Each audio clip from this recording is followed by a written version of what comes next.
Di balik kemuliaan risalah Nabi terakhir, ada sebuah kisah yang jarang sekali disingkap secara mendalam. Kisah seorang ayah yang harus menyaksikan kepergian anak-anaknya satu persatu. Kisah tentang cinta yang tak terhingga, kesedihan yang mendalam, namun keteguhan iman yang tak pernah goyah.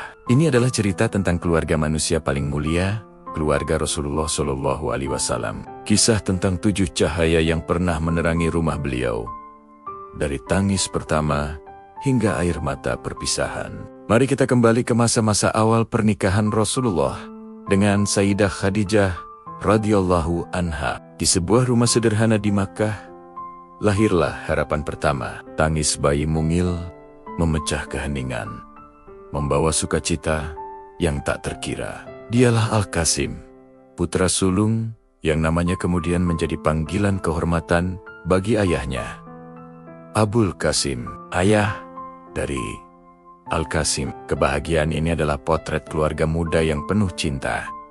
Sebelum wahyu turun dan mengubah jalan sejarah, kelahiran Al-Qasim adalah cahaya pertama yang menyinari rumah tangga mereka, simbol harapan dan kebahagiaan yang murni. Setiap senyum dan tawa kecilnya menjadi pengikat cinta antara Rasulullah dan Khadijah, membangun fondasi keluarga yang akan menghadapi ujian-ujian terbesar. Namun, kebahagiaan itu tak berlangsung lama.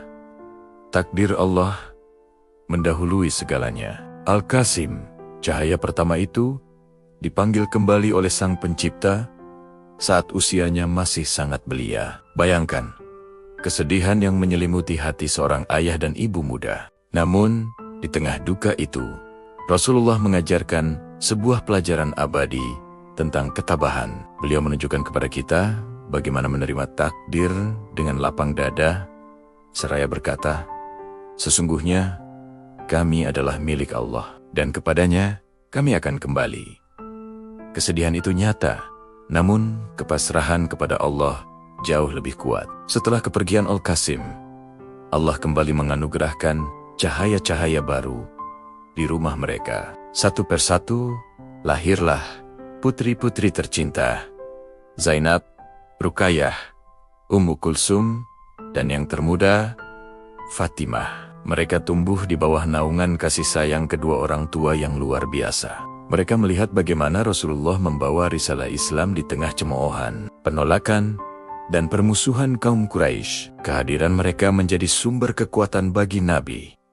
Setiap pelukan dan senyuman mereka adalah penawar lelah setelah seharian menghadapi tantangan. Mereka bukan hanya anak-anak biasa. Mereka adalah saksi hidup perjuangan dakwah ayah mereka. Mereka adalah generasi pertama yang dididik langsung oleh sang Nabi, mewarisi kelembutan ibunya dan keteguhan ayahnya. Setelah itu, lahir pula Abdullah, yang juga wafat saat masih kecil. Setiap kehilangan adalah ujian yang menguji batas kesabaran. Namun, ujian terberat sebagai seorang ayah mungkin datang bertahun-tahun kemudian di Madinah. Setelah hijrah, Rasulullah dikaruniai seorang putra lagi dari istrinya, Maria Al-Qibtiyah. Bayi itu diberi nama Ibrahim, sebuah nama yang membawa harapan. Namun, lagi-lagi, takdir berkata lain. Ibrahim jatuh sakit dan akhirnya menghembuskan napas terakhirnya di pangkuan ayahnya sendiri. Ini adalah momen yang sangat mengharukan. Saat Ibrahim meninggal, air mata Rasulullah menetes perlahan. Para sahabat yang melihatnya merasa heran. Bagaimana mungkin seorang nabi yang begitu tegar bisa menangis? Dengan suara lembut yang menahan kesedihan, Rasulullah menjawab, "Sesungguhnya mata ini meneteskan air mata, dan hati ini bersedih. Namun kami tidak akan mengucapkan kecuali apa yang diridhoi oleh Tuhan kami. Dan sungguh, kami sangat berduka atas kepergianmu, wahai Ibrahim."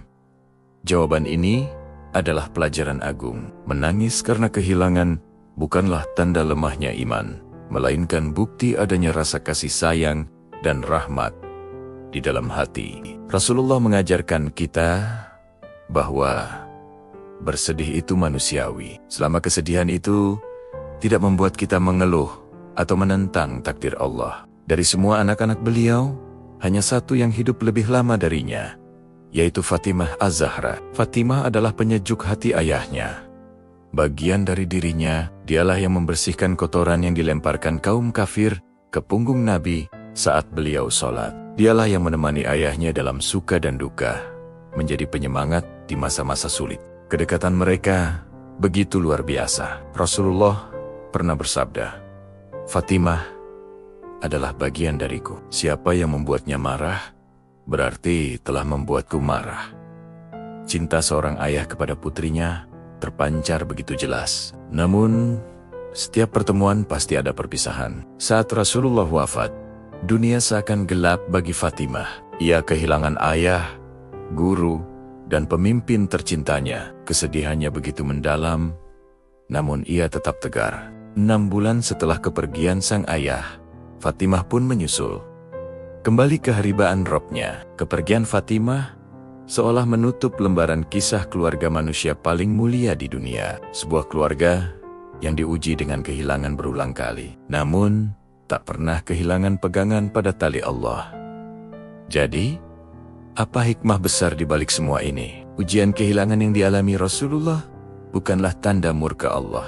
Sebaliknya, itu adalah bukti cintanya. Allah menempa Rasul pilihannya dengan kesedihan yang mendalam, agar kita, umatnya, bisa belajar bagaimana menjadi tegar saat menghadapi cobaan. Agar kita tahu bahwa bahkan manusia terbaik pun merasakan sakitnya kehilangan. Setiap anak Nabi meninggalkan jejak dan pelajaran berharga. Dari kelembutan Zainab, kesetiaan Ruqayyah, dan Ummu Kulsum, hingga keteguhan Fatimah.